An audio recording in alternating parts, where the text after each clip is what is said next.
गौतम बुद्ध को उनके अनुयायी यदि स्नेह से कहीं भी बुलाते तो वे अवश्य चले जाते थे। फिर जब बुद्ध पहुँचे तो श्रोताओं की भारी भीड़ उमड़ जाती थी। बुद्ध के वचनों में तो अमृत होता था, उनका पान करना सभी को प्रिय लगता था। उनके उपदेशों में ऐसा कुछ अवश्य होता था जिससे गंभीर से गंभीर भी समस्याएं सुलझ जाती थीं और कुछ न कुछ सार्थक भी प्राप्त होता था। एक गरीब किसान गौतम बुद्ध का बहुत ही बड़ा भक्त था। एक दिन वह बुद्ध के पास आया और अपने गांव आने का निवेदन करने लगा। बुद्ध उसके गांव पहुँचे तो सारा गांव उन्हें मिलने के लिए आया। उनके वचनों को सुनने के लिए एक बहुत ही बड़ी भीड़ उमड़ पड़ी, किंतु वह किसान नहीं पहुंचा। हुआ यह कि उसी दिन उस बेचारे किसान के बैलों की जोड़ी कहीं खो गई। किसान इस दुविधा में पड़ गया कि अब मैं क्या करूं, बुद्ध का प्रवचन सुनने जाऊं या अपने बैलों को खोजें।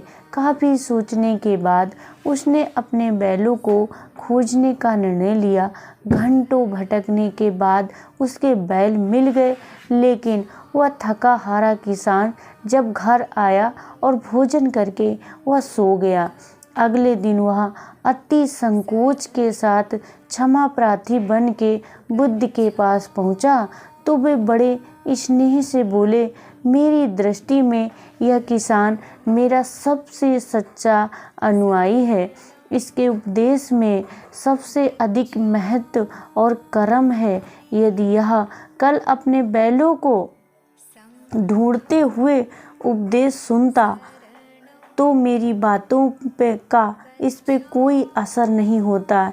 यह बेचारा दुविधा में ही पड़ा रहता, क्योंकि इसके मन में तो हमेशा यह विचार चलता रहता कि मेरे बैल कहाँ होंगे, क्योंकि मन बैलों में ही अटका रहता।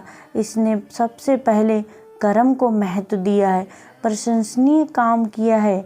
यह सार है कि हम संसार में रहते हैं जहाँ जिस भूमिका में हो उसका ईमानदारी से निर्वाह करें। कभी भी अपने कर्म से कोई सबसे पहले महत्व दे। कर्म ही सच्ची आध्यात्मिकता है, क्योंकि प्रत्येक धर्म कर्म को ही सबसे पहले महत्व देता है।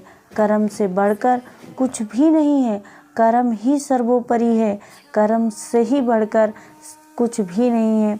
अगर हम अपने कर्म को ईमानदारी से करेंगे तो वही हमारा सच्चा फल है, वही हमारी सच्ची पराकाष्ठा और निष्ठा है।